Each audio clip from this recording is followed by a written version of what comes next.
Okay, so over to you, Teresa. Thank you. And it's lovely the opportunity to speak to you tonight. And especially because today is a very special day in the spiritual year, being World Invocation Day, being the Christ Festival, and the perfect energy to understand the heart, and especially its amazing capacity to heal through love. So my talk today, I want to undergo an exploration of the heart, how we open and experience the esoteric healing and spiritual growth when we open our heart chakra, and what this means in our everyday life, including some insights from a recently published ebook that I've written about a yoga posture that's particularly good for transmuting the energies of the solar plexus to the heart. So the love wisdom, Ray 2, is the energy that permeates throughout our solar system. And it's the energy of growth and healing. In fact, all healing is ultimately a return to love. So today is a day to embody and distribute the Christ consciousness centered in our hearts, working together in unity through the repetition of the Great Invocation. People all around the world focusing our energy and attention to align with the vibration and the meaning of the words in this world prayer. Invocating the higher energies of light, love, and power to help mankind and bring forth the plan for our continued evolution for another year. We join with higher beings, the hierarchy, the Christ, the Buddha, the angelic realm, and many more enlightened beings that vibrate on frequencies that mean they're no longer in physical incarnation, but are still committed on the bodhisattva path of raising the consciousness of mankind and the evolution of our planetary body. Today, we have the opportunity to work in brotherhood with them and play our part in this wonderful day of united invocation and distribution of the energy of love. So at the end of this talk, I would like to come together and repeat the Great Invocation. So let's explore more about the heart chakra. And this is the center where we experience love and the gateway to our higher centers and the higher self. Anahata, the heart chakra, is each of the chakras is either yin or yang. It's a yin feminine chakra. Its qualities are love, air, the breath, balance, relationship, affinity, unity, and healing. When the chakra is free of grief from old hurts, its opening is innocent, fresh, and radiant. It mediates between the world of spirit and the world of matter, between the lower chakras and the higher centers. Through the heart, we relate compassionately. We learned to relate unconditionally with others, with love and forgiveness. The higher heart qualities of gratitude, care, courage, compassion. And yet, this love is not dependent on others. We develop through the heart true self-love and self-acceptance. So this is not the tribal love of the root or base chakra. It's not the sexual love of the sacral chakra, but it's a state of being, enduring and constant, regardless of anything external, and it's ethereal as air. So the heart chakra symbol has 12 lotus petals around a 6-pointed star, and this is the 2 triangles interwoven. The triangle that points downwards is spirit descending into matter. The upward triangle that is placed on top of this downward triangle is matter rising up to meet spirit. And in the very center of these 2 triangles, we have a still point within. And this is the sacred marriage of the masculine and the feminine. And the 6 points of the star relate to the other 6 chakras as they all integrate at this center. So the heart chakra, Anahata, is associated with the color green, with growth and renewal and healing. It's the secret to balance. Balance in the heart is the balance of both giving and receiving, while always maintaining a core energy and connection to your true self, to your higher self. So often the heart chakra is out of balance when we give too much and we deplete our resources, not realizing that in order to give, we have to receive, and the heart needs to be open to receive so that there's a continual flow. So giving too much in self-sacrifice and not allowing this replenishment, this is not love. This is an ego attachment. And I'm going to talk more about an ego attachment. So in the heart, we're asked to develop the balance between the love of others and the love of ourselves. And it's through relationships. The heart, remember I said the heart is about relationships. Relationships offer the opportunity for self-knowledge and for learning to love our darker side. Listening to the heart is vital to maintaining healthy, mutual, respectful relationships with others. And it is through the mirror of relationships, these reveal how much we love ourselves. The heart relates. The heart language is not the language of the mind. The heart responds to beauty, to poetry, to energy, to the intention behind the words rather than the literal meaning of the words. This is the language of the heart. The heart is intuitive. The color emerald green, the element of air, means that we are moving up from the more base matter, lower vibration chakras into something that is increasingly intangible. Relates to the heart, the lungs, and the thymus gland in our body in terms of our health. It also relates to the air. And this is air as in the freedom of birds that fly, airing of a room, lightness, simplicity, and softness. When we fall in love, we're walking on air. Air is spaciousness. And it's through letting go of that which binds our heart that we have room to breathe. Air is something that disperses into every space it occupies. So air is the breath. It is prana, the subtle vital energy that flows through our etheric energy body and enlivens our physical body. And this is where the control of the breath through the heart quietens the mind.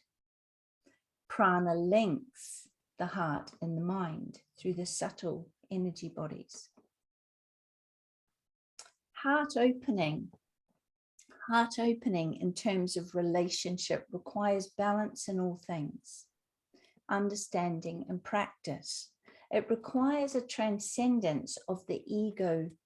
And this is the ego we talk about as the culmination of the lower personality. So it's the emotional desire nature that attaches to things in the material world, attaches to ideas, attaches to ideals, to principles. And the heart asks us to learn to surrender to that which is larger than ourselves. Love that's associated with the heart is a unifying force. It draws things together and keeps them in relationship. This is what unifies our solar system. This is what keeps us in close, intimate relationships in families and communities and nations. From this unity, we know that there is that which is more than ourselves. We start to get a sense of a unity with all that is. So love allows change and freedom, but it keeps coherence at its center. So the heart chakra perceives the world in terms of unity, not separateness. So the center is below the diaphragm, the chakras below the heart, are very much about me and mine and what I'm attached to. Once we move into the heart, we're really starting to move into the true realm of the spiritual, and we let go. We go through a process of healing and growing and letting go of these attachments. For example, in the heart, rejection is one of the most basic of human fears. It threatens our internal balance and our self-acceptance to be rejected in relation to another. This is a fear that acts as a protective device. And the fear of rejection, for example, can become a gatekeeper of a delicate heart. Through emotional challenges and turmoils and traumas in this life or previous lives, people can wind up building a wall around the energy of their heart. Sometimes they'll open it to some people and close it to others. And there's this idea that they're going to protect themselves from being hurt emotionally. But the trouble with this wall around the heart is that you can't just protect yourself from the negative effects of relationships with others, from the pain of emotions. You protect yourself from all emotions. So when we build a wall, a protective wall based on fear around the heart, we won't experience fear and all of its associations, but we won't experience joy or happiness or love, true love either. We can't be selective in the emotions that we choose not to experience or emote. So learning to love needs all of the chakras functioning well. We've got to feel, communicate, have autonomy and power. We need to see and understand.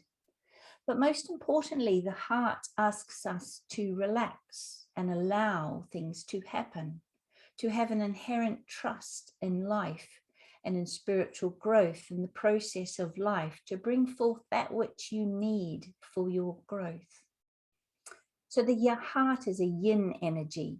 It's the most profound love to allow things to be the way they are, to let people be who they are. This is a gift from the heart when we allow people to be.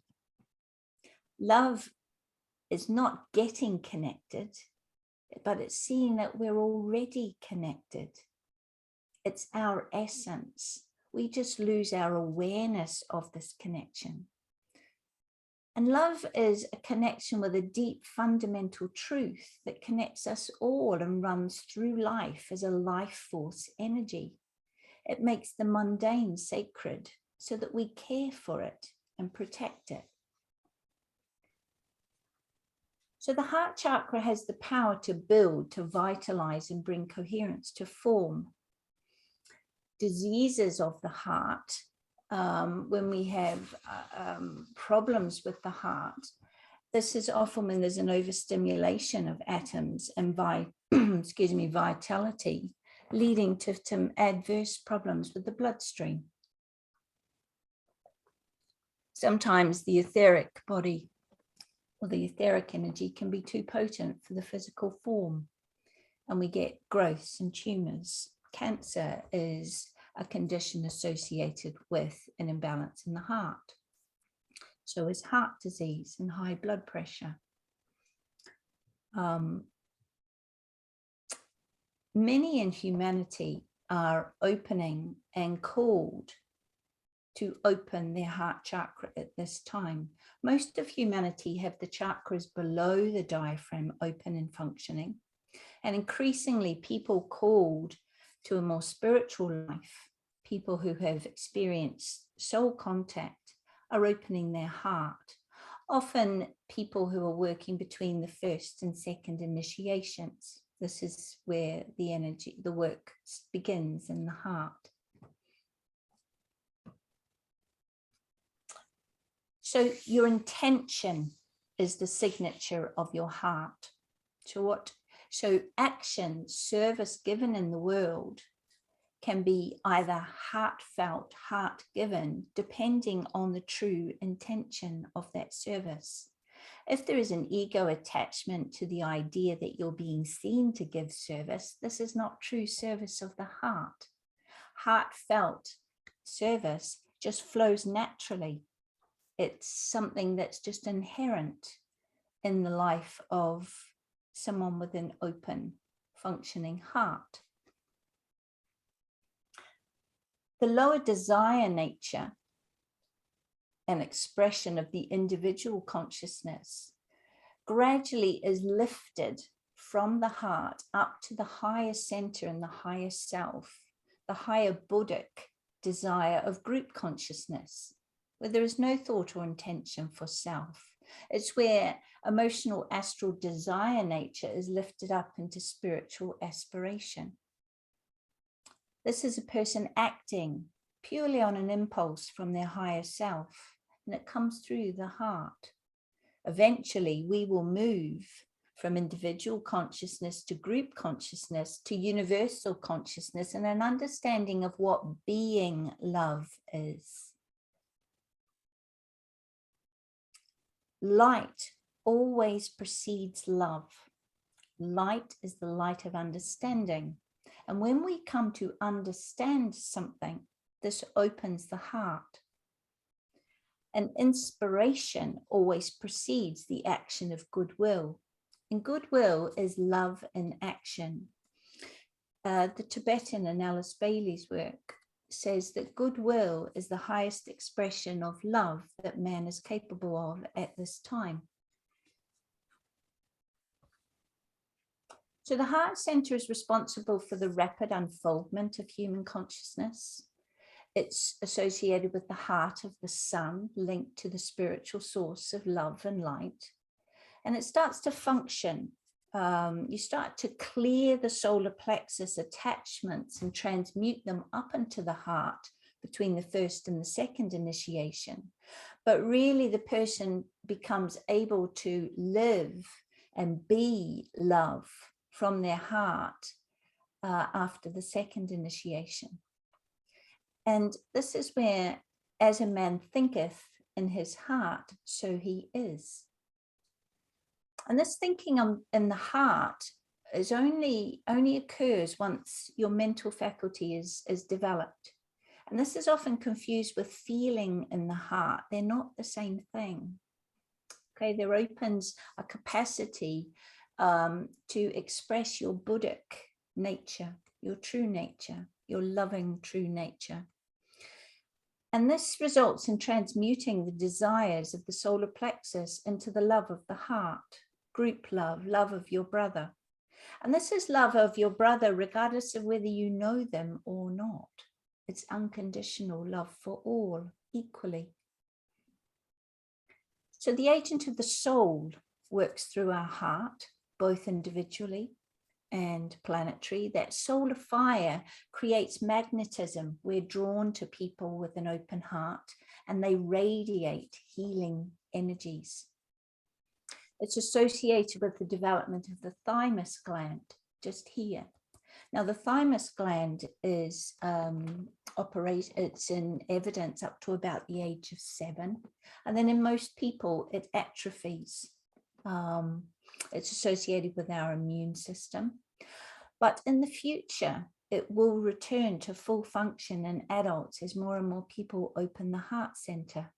And this activates and stimulates the will to goodwill. So the heart is really the organ of the fusion between the personality and the soul. And it's really in the heart that spiritual energy comes down. Once the personality is integrated and coordinated, and that can be a very effective vehicle for that solar energy, then we have a soul-infused personality. And you can think of the heart as the center of the cross. So if the vertical arm of the cross is our alignment to spirit, to our higher self, the interrelationship and alignment of the chakra centers, a vertical alignment between spirit and matter, and the horizontal, which the heart connects to the hands and the chakras in the hands, which is where we express love, we give, we receive through our hands. that vertical is the expression of love, and where they meet is the heart chakra. So all healing uses heart energy. We are only in kindergarten in our understanding of esoteric healing and the healing of love and the heart. Some of the signs that a heart is really opening in an individual, they're increasingly drawn into service to humanity in their own unique way. They'll find something that they love to do, something that's really heartfelt that they would do anyway. There's a sense of responsibility, not just for yourself and your own family and your community, but a much broader sense of responsibility. There's a group consciousness, a responsibility for the human family. So now what I want to do is explain a little bit about how and what happens when we go through this process of transmuting the energies of the solar plexus chakra to the heart. So in our solar plexus chakra, we have all of our attachments. We have our attachments to our ideas, our ideals, our beliefs, our values, our conditionings, our principles. And these are all found, most of these are laid down in our unconscious mind between the ages of 0 and 7. And this is why the term, give me the child of 7 and I'll give you the man. And in our unconscious mind, up to the age of 7, we are wired to learn how to survive in our family, in our community, in our world. So we will pick up all that we learn about relationships and relating to people and what's right and what's wrong, what's respectful, what's true.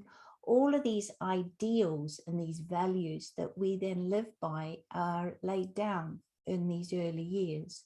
There is some that are laid down later in life through our experiences at school and friends and our reading and things.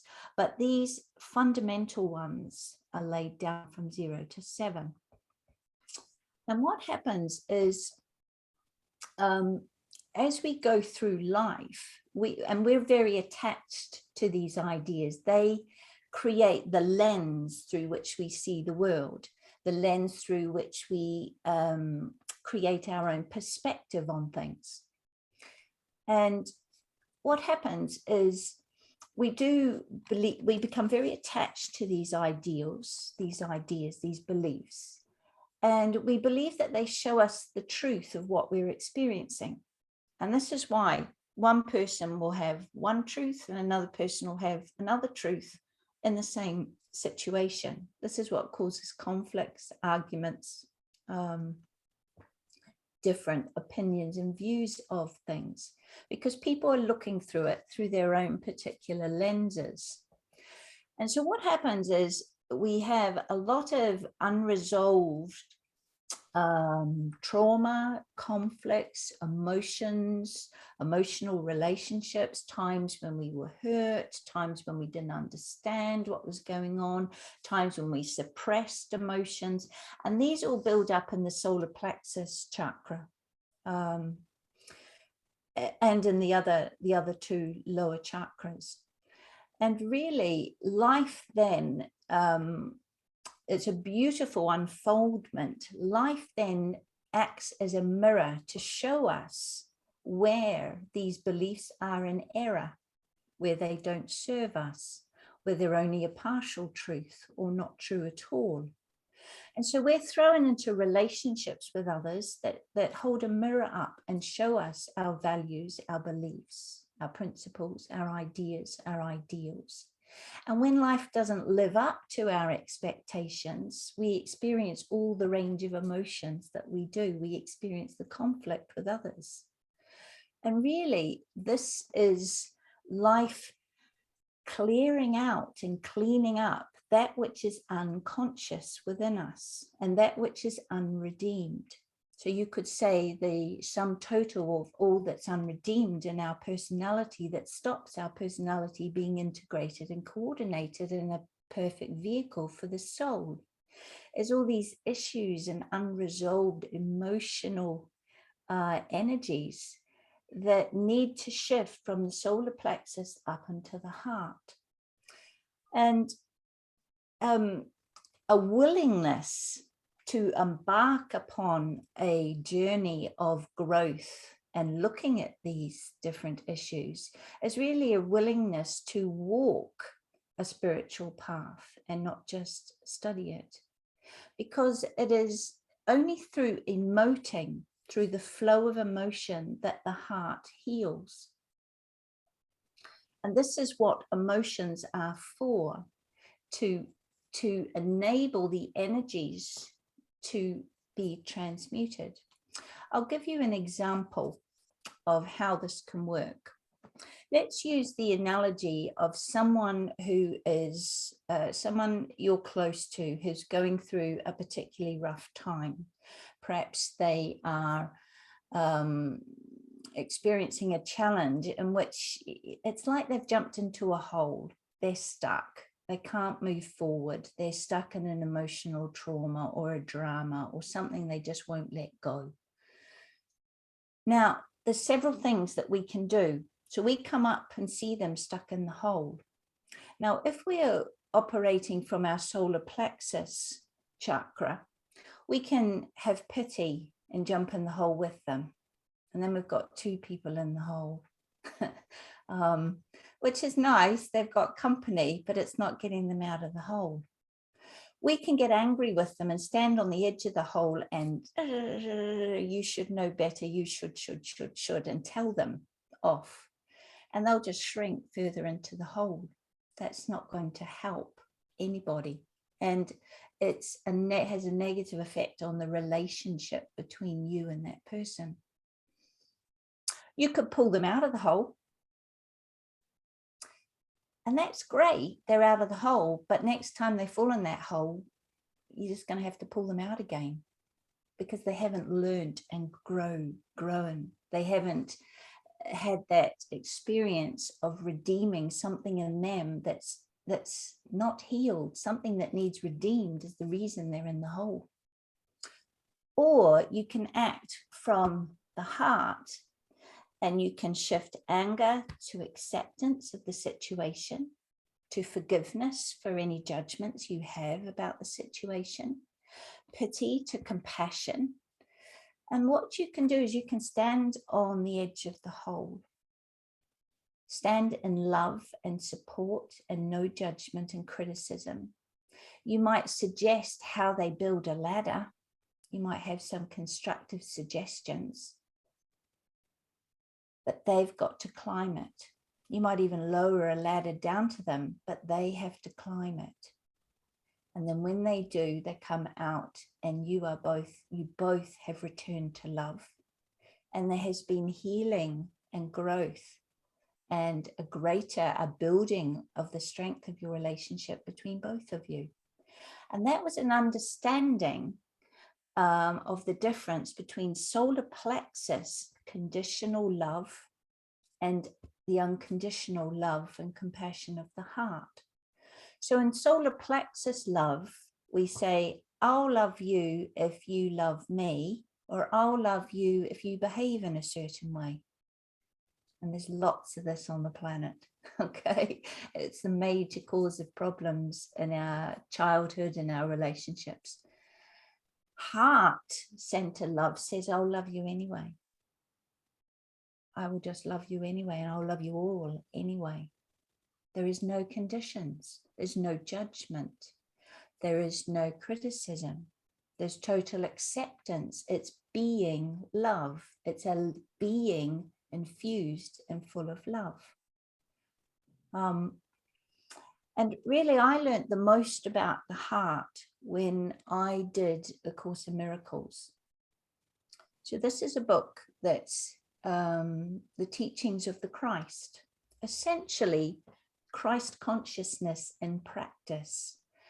And you do exercises every day and readings every day for a year. I took 18 months to do it because there was just too much to learn, too much that was great that I wanted to really be immersed in. And it's practical theosophy. It's a practical application of the ancient wisdom teachings. And it will challenge you. It will change your mind, and it challenges your perspectives on everything. It really gets you to look at your lens and how you see the world and how you understand the soul, how you understand others, how you understand love. It teaches you to see through the eyes of the soul and to question your thoughts and your perceptions. You learn to be love, not give or receive love as a sentiment or an emotion, but to live as a vessel for love. And in A Course in Miracles, there's some simple precepts that are taught that I think are infinitely valuable. And the first one is, there is only love. Nothing else exists. Anything else is just an absence of love or a loss of your connection.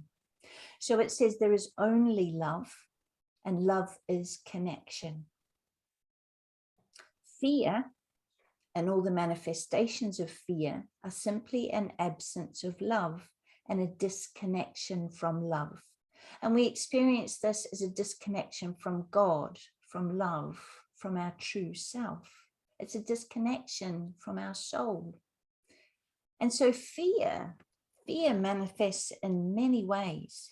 Fear manifests as anger, sadness, disappointment, frustration, jealousy, overwhelm, shame, guilt, stress, anxiety, worry, depression. These are all manifestations of fear, and they are all simply an absence of love. And the other thing that A Course in Miracles teaches is that love and fear cannot coexist at the same time. It's impossible. You are either in love or you're in fear. You can't be in both. So in any moment, you are either acting from a place of love or you're acting from a place of fear.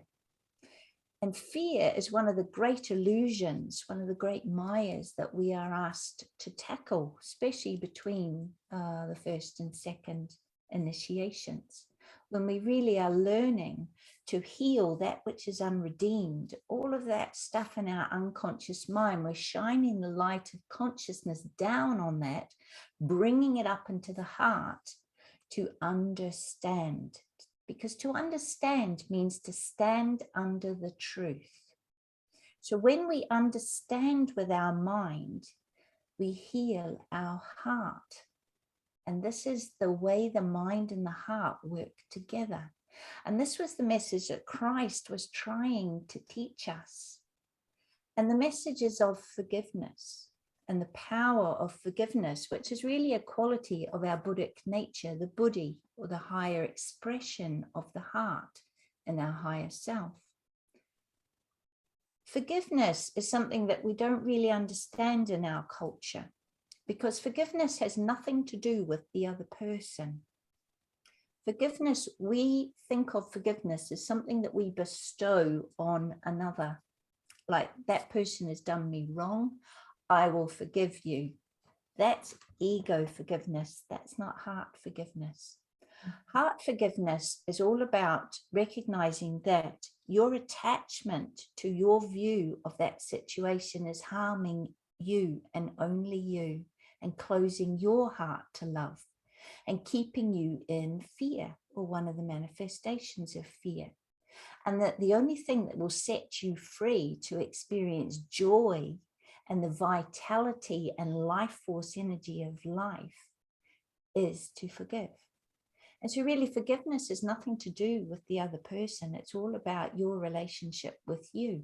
Forgiveness is letting go your perspective on something. And it leads to joy. Because remember, I said when we close down the heart, and fear closes our heart like nothing else.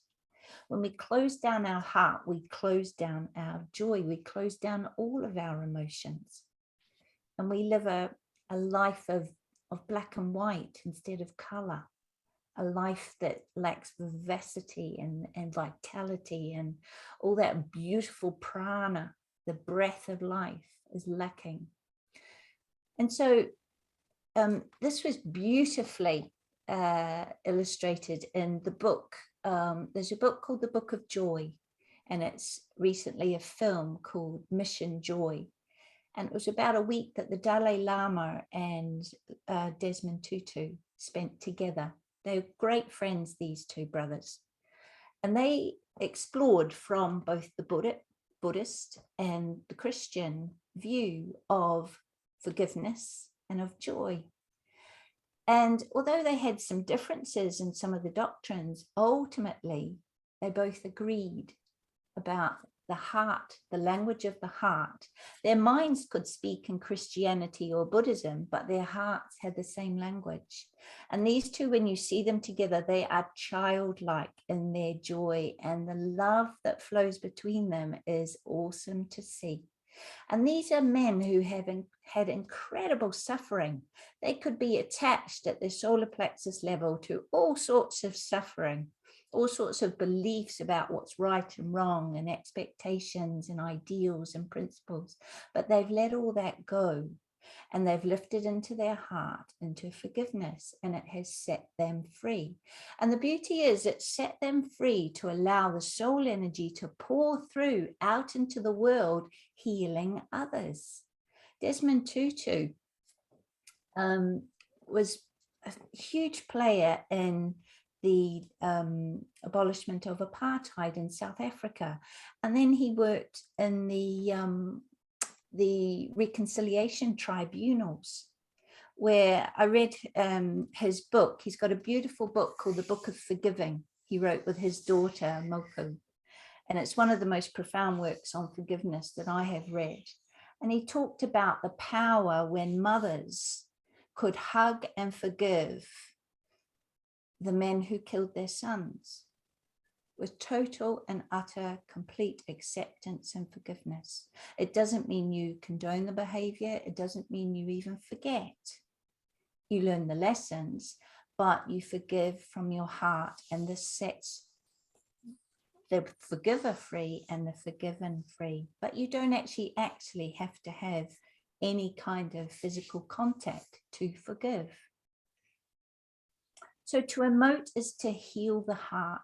It is the flow of the waters of life that brings us back into connection with the flow in life. And this is why when we go into nature, it heals our heart.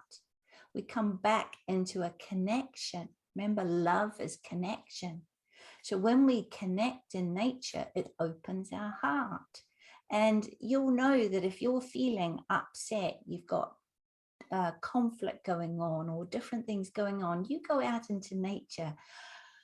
And it's like a balm. It brings you back into connection.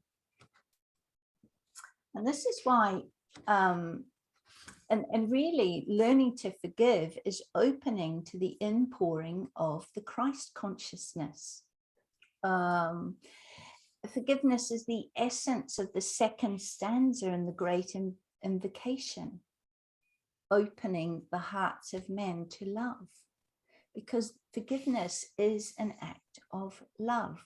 But it's not just an act of love toward the other person, it's an act of self-love. To accept a situation, to see your part in it, to appreciate that the other person was dealing with stuff you don't even know what they're dealing with. You have no idea what's in their unconscious mind, what's in their past, what traumas are coloring their lens of how they see something. The other person, seeing the other person, forgiveness is where you see the other person as a soul while recognizing their imperfect humanity. Forgiveness is a big part of integrating and coordinating the personality vehicle so that it becomes a beautiful channel for the soul energy. And really, until we have cleared out the solar plexus attachments, the traumas, the issues, the people you're not talking to for years because of something they did 20 years ago, the misunderstandings, the miscommunications, until we clear these out, we are not effective vehicles of service, because our intention cannot be pure, because our heart is not open and pure. and radiating with the energy of unconditional love. And this is why when we work on our own emotional issues, if you like, this is service to mankind. It raises our vibration, raises our consciousness, puts us in touch with our higher self, connects us back to our truth, and therefore raises the vibration and the consciousness of all, because we are love and we are unified and connected. Because love is the soup that we live in. Love is the soup of our solar system. Love is the defining energy, the prana, the life force energy, the abundance you see in nature, especially this time of year in the spring energy. That is an expression of love. We live in love. But it's fear, our attachments. Fear is a lack of connection. It's where we're focused in the past, because fear and doubt are always of the mind and the thoughts. And when we are in fear, we're not in love. And when we are in fear, we're in the past, because fear always relates to something that happened before, whether it's a past life or this life, or happened when you were 5, doesn't mean it's happening here and now. Fear is when we're not mindful and present. Love, when we are mindful and in the present moment, we're experiencing the world as love, as a soul. We're seeing the world, we're seeing the truth, the situation. This is why the practice of mindfulness opens the thinking in the heart and develops compassion. So when you start to understand, this is so important. If you want to be an effective servant of your soul, if you want to allow that healing love energy to pour and radiate from you, you gotta deal with the stuff that needs healing. Doubt and fear are always in the past. Worry and anxiety are just fears and doubt from the past projected forward.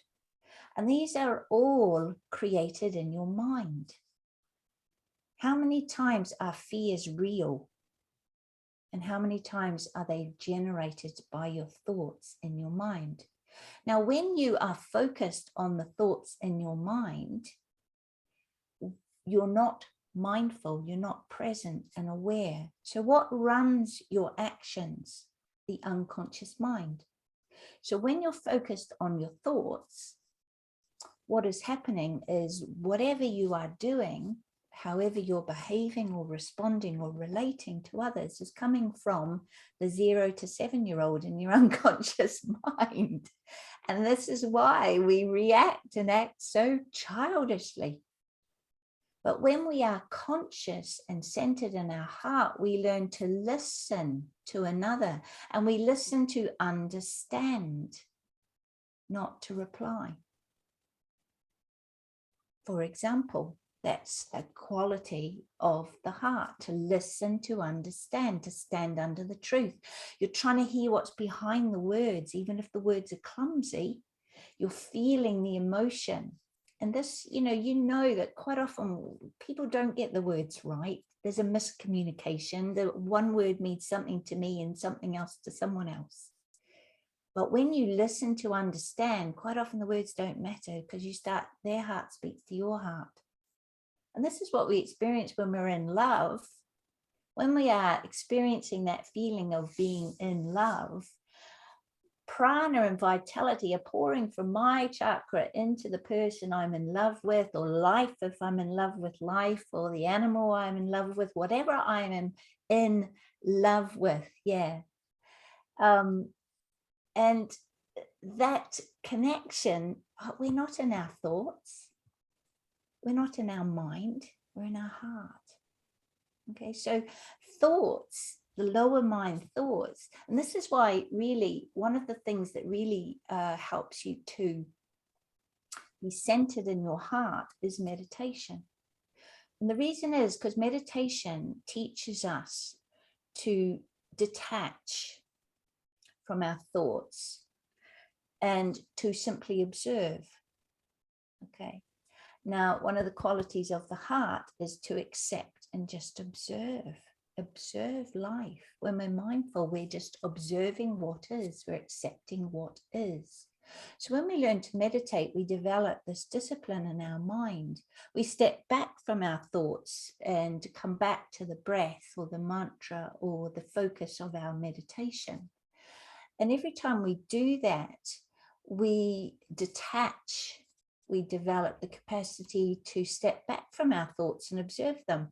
And if you start to observe your thoughts, you'll very soon realize some of them really don't serve me very well. Some of them are coming from the 0 to 7 unconscious mind. Some of them are your mothers, some of them are your fathers, some of them are, and you start to think, actually, a lot of these don't serve me very well at all.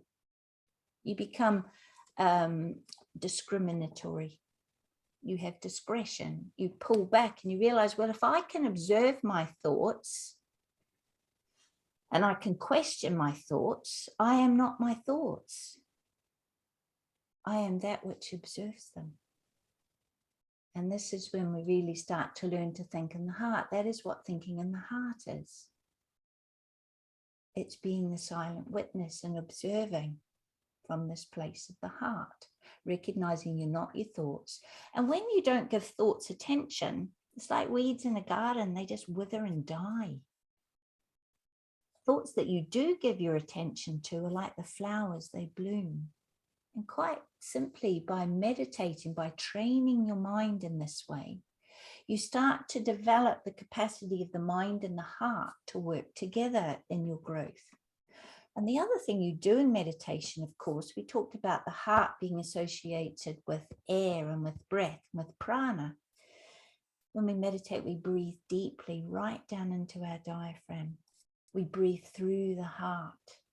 We connect the heart and the mind through the breath. We connect the mind and the body through the breath. We connect the mind, body, and the soul through the breath. The breath is the great connector, because remember, the heart is about love and love is about connection.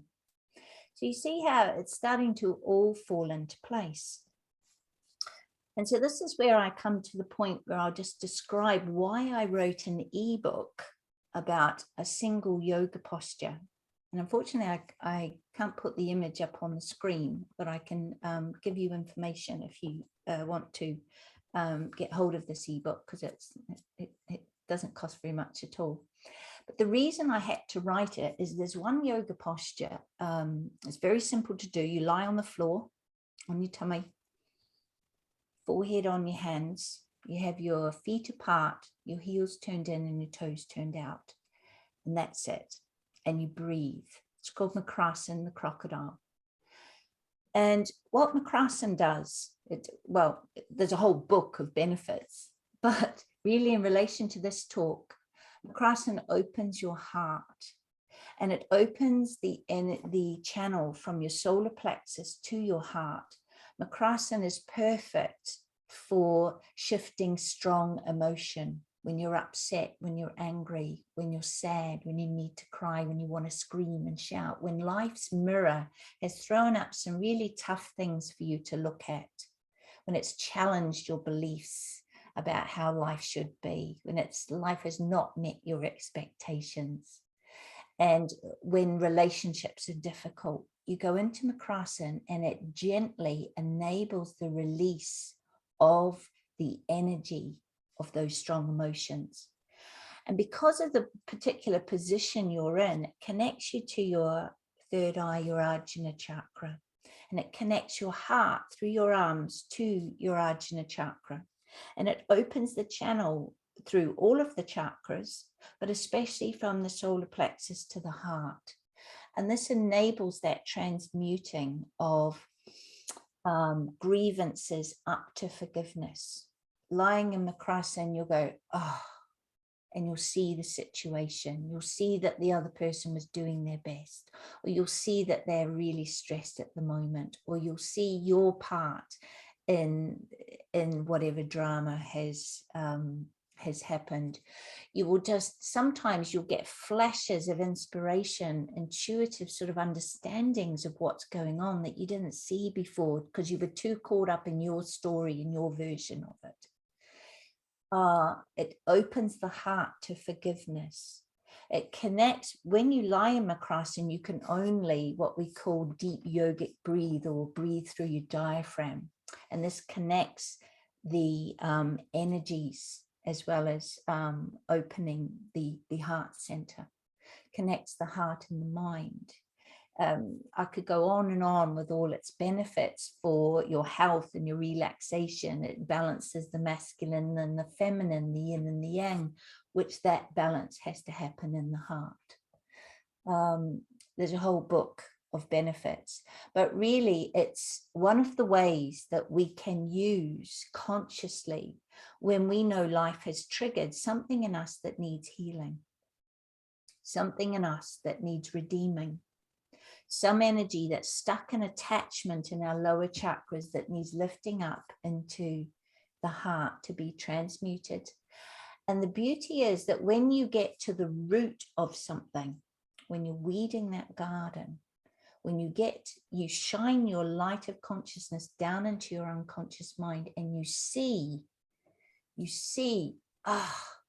that really wound me up because that's what my brother used to do, or that's what, you see the root of your response, of your reaction. You let it go. It's no longer unconscious because you're consciously aware of it. You have expanded your self-awareness. You've brought it up into the heart and you've healed it. So life doesn't have to bring up that issue anymore. And this is how we heal emotions like anger. This is how we integrate our personality and coordinate our personality. I'm in the midst of writing a talk for the European Congress in York, where I'm going to basically esoterically unpick anger and conflict. And what we've talked about today is a foundation to starting to understand not just your own conflict, your own inner conflict, your conflicts with other people, but world conflict, because it's all the same. As above, so below, as we know. So this is why I had to write a book on this amazing posture, because I've been teaching yoga for about 17 years and teaching, and I have seen it transform people. I've had a mother come up to me in the playground when I was picking up, I have 4 kids. I had 2 at high school and 2 in primary school, and I was picking up the 2 in primary school. And I'd done a session with some 6th formers earlier in the day at the high school. And a mum came up to me and said, "What have you done to my daughter?" She said, "My teenage daughter and I have not had a kind word for years, and it has been extremely difficult relationship." And she came home today and gave me a hug, and she was lovely. She said, "What did you do?" And all I'd done was a relaxation and an opening heart exercise, and her daughter had gone home and connected with her mum. I've seen autistic children hug their parents when their heart opens in Makarasana. I've seen it, they use it in war zones to help people heal major trauma. It's a powerful posture. And there are lots of ways, we know lots of ways to connect the conscious and the unconscious mind. There are ways of tapping on acupuncture meridian points, for example. We can use sound healing. We can use all sorts of ways that we're starting to understand how to shift those energies of attachment, of the emotional desire nature, attachment to our ideas, our ideals, our perspective, our values and beliefs, and lift them up into the heart. And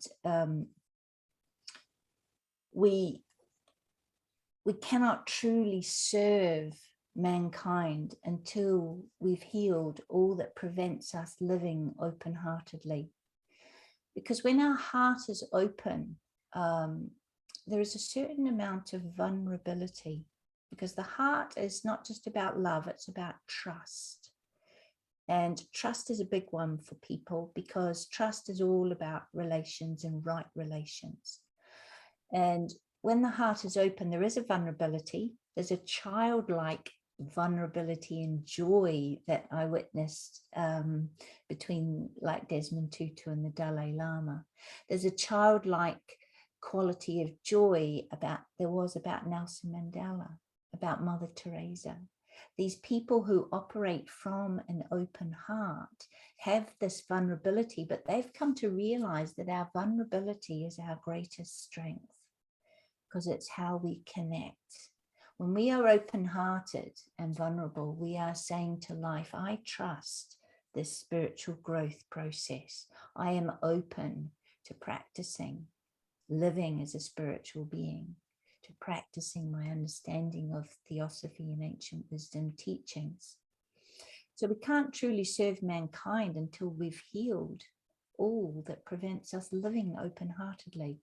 And when we realize this, we will realize that our own personal development is a necessary part of our spiritual service work. And I'll say that again, because many people see them as separate, or one's not needed for the other. So when we realize this, we'll realize that our own personal development is a necessary part of our spiritual service work. So we raise the conscious vibration of all of humanity when we raise our conscious vibration and live from the heart. But this does involve doing the work required to integrate and coordinate your personality, to build the antakarana and allow the full expression of your soul energy, to let it radiate out into the world. Your heart directs this energy into the world through your intention. So if you ever want to tune into heart, it's your intention. Be really honest with yourself about your intention. Feel behind a person's words to find their intention, because we're intuitive. Our heart is very intuitive. It's yin, the feminine. It's about the feminine energy of connecting. The mind is masculine. It's a mind. When we have a mind-centered approach, and in our world we have an imbalance between the masculine and the feminine, and quite often the mind is used to dominate, to subjugate another, to bully, to manipulate and control, until that other person agrees with your particular perspective or perception. And this is what creates the conflict throughout the world, creates wars. But true power has no attachment. True power comes when the solar plexus, Manipura, is healed and redeemed, and the energy has been lifted up into the higher centers. So the cleansing of the astral desire nature and the transmutation of desire into spiritual aspiration occurs. So true masculine power is the insight and light of a mind that is attuned to the higher self and a higher purpose, aligned for the good of all, aligned to goodwill, an expression of love and action. So the heart and the head, the heart and the mind, working together, with a focus from the mind and loving intention from the heart. So we need to bring back into balance the feminine, the intuitive, the cooperative, and tap into the all-pervading desire that is latent in all of humankind to connect, to be a family, to return to love, peace and harmony through understanding. And this is really the essence of what we're invoking in the third and fourth stanzas of the Great Invocation. So your heart directs your energy out into the world through your intention. And this is your soul path, and it's your soul expression and your particular unique call of service in the world. So what I would like to do now is to repeat the Great Invocation together with open and united hearts. And I was going to put it up on the screen, but if you're not sure of it, just listen, listen to understand. So listen with a clear mind and speak from your heart. And, you know, the heart doesn't require words. So with the Great Invocation, it's all about your heart energy, your intention when you're saying it. So the words don't actually matter, although they do, because it's a mantra and they have vibrational energies and effects out in the world of energy. But really, you could just say the Great Invocation, and if you had no real pure heart intention, it doesn't have a lot of effect. But if you have that heart intention behind the words, then it is a powerful prayer. It's a world prayer that, especially today, when people all over the world are reciting it regularly and coming together to recite it, it has a very powerful effect in raising the awareness of love and the return to love. So just for a moment, just close your eyes and just allow everything that I have said and talked about, just allow it to go. It will be there in your mind later if you need. I just want you to come into an awareness of your body. And just focus on your breath, because whenever we focus on our breath, we come into an awareness of our heart, into the energy of our heart. And as you breathe, just take the breath a little deeper.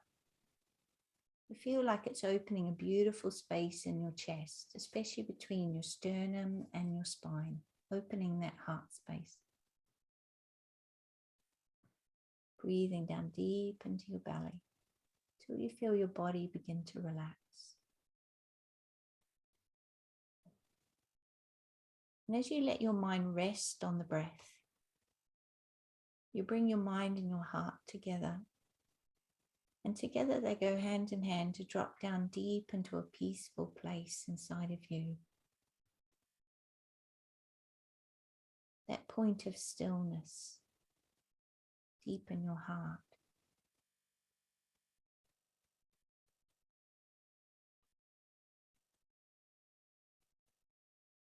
And from this point of stillness, you'll come together to repeat this beautiful world prayer. And we finish the Great Invocation with the sounding of 3 ohms. So let us begin. From the point of light within the mind of God, let light stream forth into the minds of men. Let light descend on earth. From the point of love within the heart of God, let love stream forth into the hearts of men. May Christ return to earth.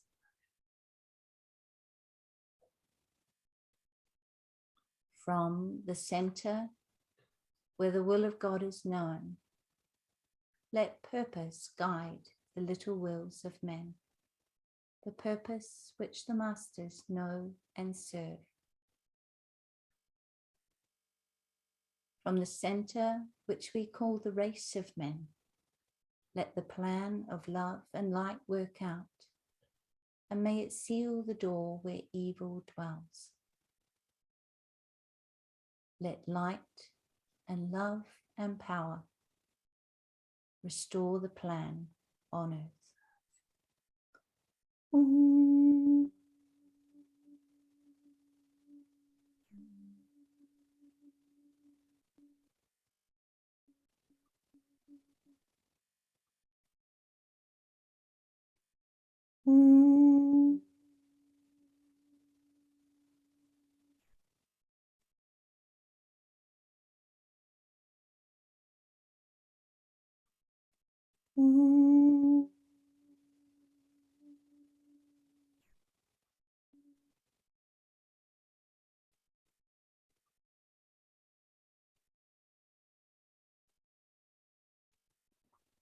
Namaste.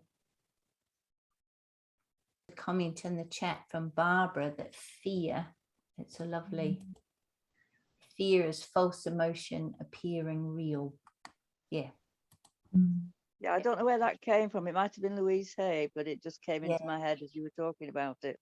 Yeah, no, it's a lovely, because it helps to show us the illusion. Yeah. It's very difficult, especially after the last 2 years or the last couple of years we have, to convince people that fear is actually an illusion of the mind because it's very real. So I say to people, you know, realize fear is a survival instinct, but how often are we being attacked by a tiger, and how often are we created in our mind? Recognize that if we are presented with a situation that is a fearful one, we haven't got time to think about it. We'll be just acting. You know, if a tiger is coming at you, you're going to do something. You're either going to run, you're going to freeze, or you're going to fight. You're not thinking about all your fears and doubts, and you're not thinking at all. So when fear is created internally, it's created by thoughts. You're thinking about what might happen, what something could be, and you start to realize it actually doesn't exist because it's all in your mind. That's a whole nother talk to unravel that one, but have a think about your fears. Next time you're feeling fear, next time you hear those noises in the middle of the night and think, is someone in my house? That fear is generated, and you know you can get yourself into a real state. Oh, what if they are? Oh, are they downstairs? Oh, what shall I do? And your mind goes round and round and round, and all it was a curtain blowing, or a window open, or your cat, or do you know what I mean? And because if it was a very real fear, if someone was in your house, you'd be doing something about it. You wouldn't be thinking and winding yourself up. But it's an interesting one, fear. If you think of fear as an absence of love, so you're either in love or you're in fear. And the secret to conquering fear is to return to love. Not an easy one. It sounds nice. Very, you know, it takes lifetimes of practice. But that's really what working up to the second initiation is. It's about no longer being controlled by the emotions, being able to step back and return to a place of observation, or a place of connection, a place of love, using your mind as the surfboard to surf the waves of emotions so we don't drown. And this is to do with the heart, all to do with the heart. Teresa, can I ask I don't know if I misheard, but I think earlier on in the talk you mentioned more about that. Yeah, so you could think of your darker side. In Theosophy, we talk about the dweller on the threshold, the sum total of all that's unredeemed within you. And really, when we come to accept and love and understand our darker side, we redeem it. We forgive ourselves. And that's something I didn't say when I was talking about forgiveness. Whenever we go through an exercise of forgiving another, we ultimately come to the point where we realize we're actually forgiving ourselves, because we are one with another. So when we come to love our darker side, it's really about coming to realize the only way that we are aware of our light is because of the darkness, because of the absence. And to become enlightened is to be filled with light, so that we've shone that light, consciousness, on the darkness, and we've redeemed it. We have done whatever it takes so that it is no longer a darkness. We have brought it into the light. And this is really what the Christ was talking about when he was saying, you know, I am the light of the world. Give me your sins and I will redeem them.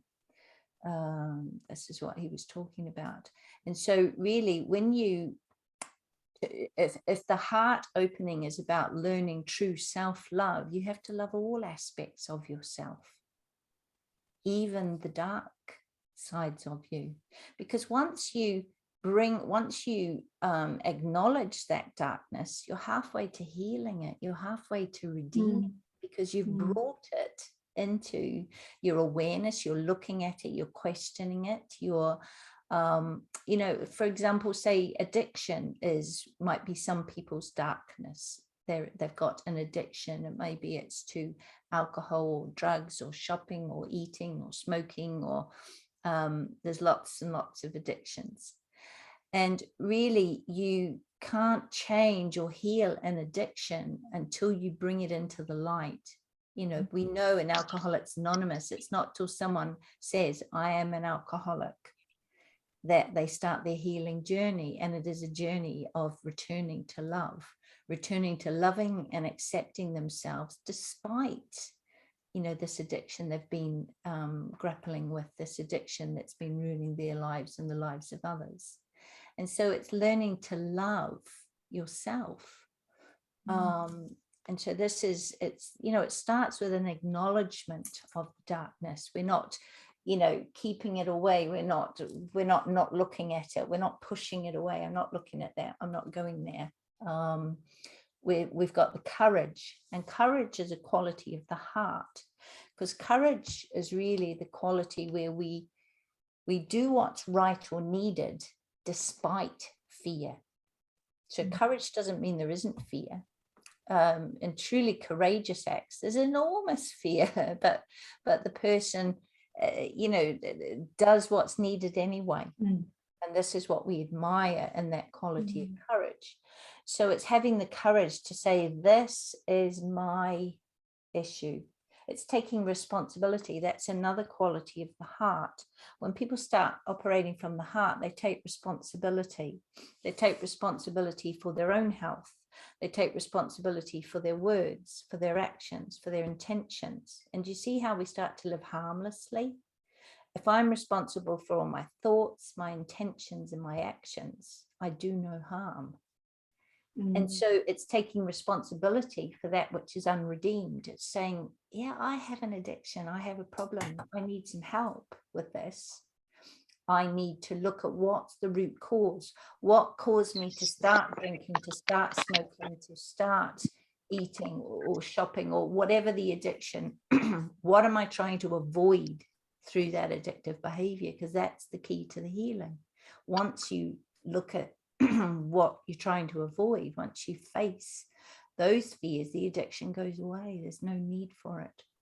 So do you see how it's a process of self-love, of accepting yourself? So if one of the greatest gifts we can give to another person is to accept them as they are, imagine how it feels to accept ourselves as we are, to know that we are loved, to see the divine within us, to see us as God sees us, to recognize the Christ consciousness, the Buddha within us.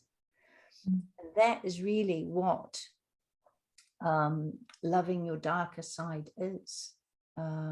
It's the moment in Star Wars when Darth Vader returns to love. You know, all of our myths and our stories are about this return to love, this redeeming of the darkness, this battle between the forces of light and the forces of darkness that starts within us.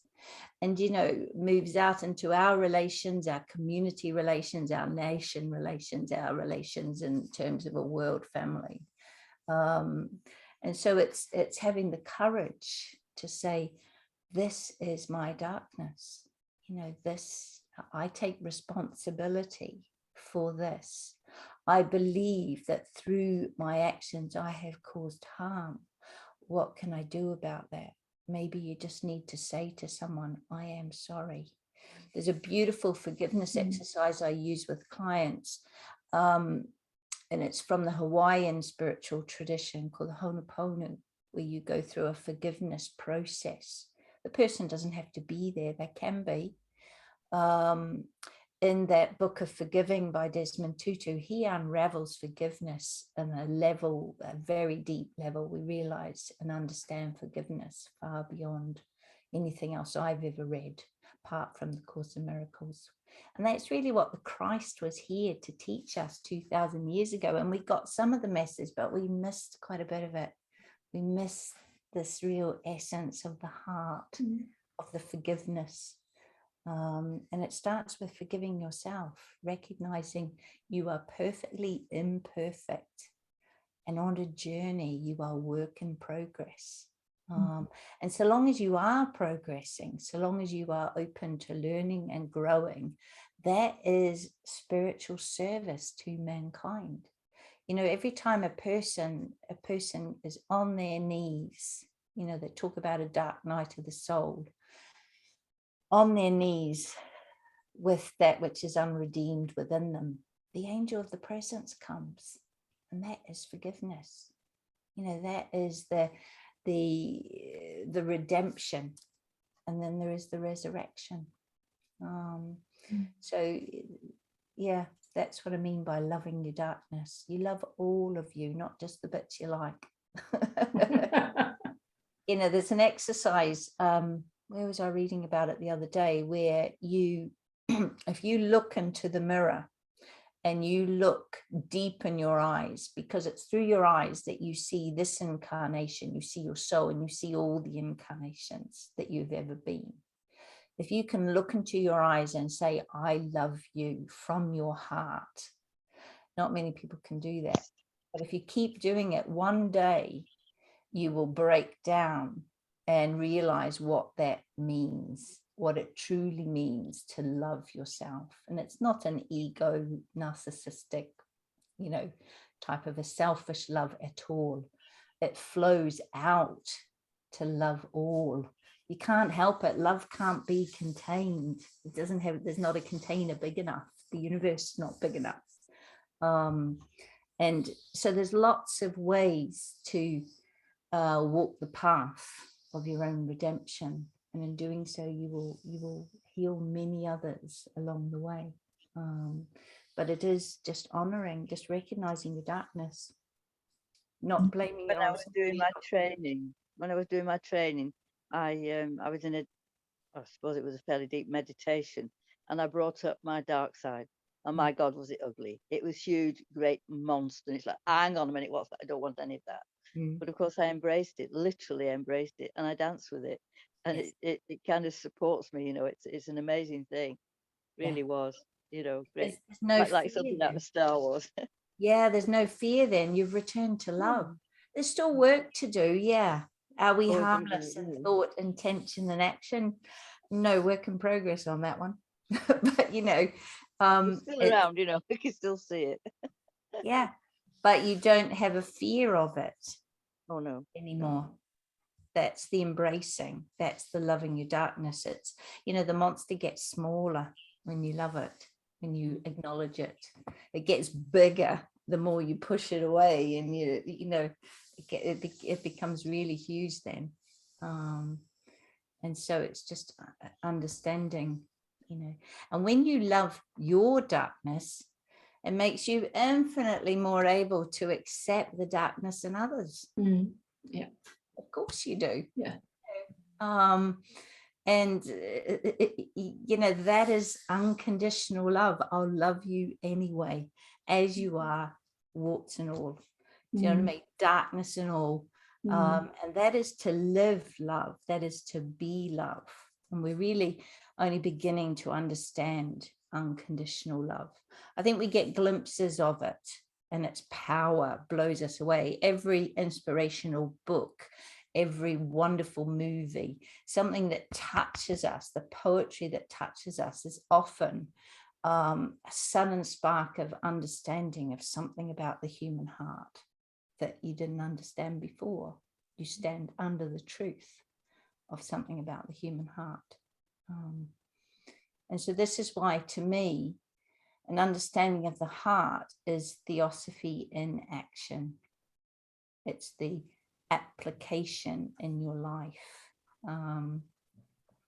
So, you know, meditation helps, study helps, studying the occult classics, the ancient wisdom teachings, it all helps us to understand, but really it's putting it into practice.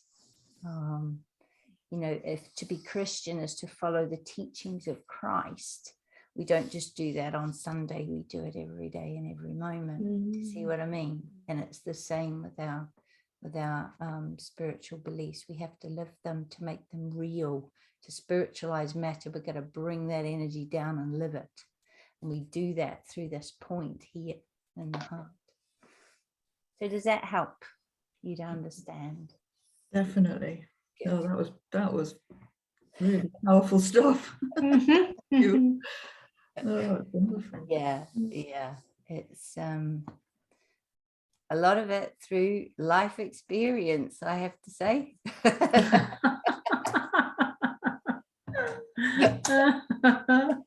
You know, as you heal, so you're able to heal others. Yeah. That's the key.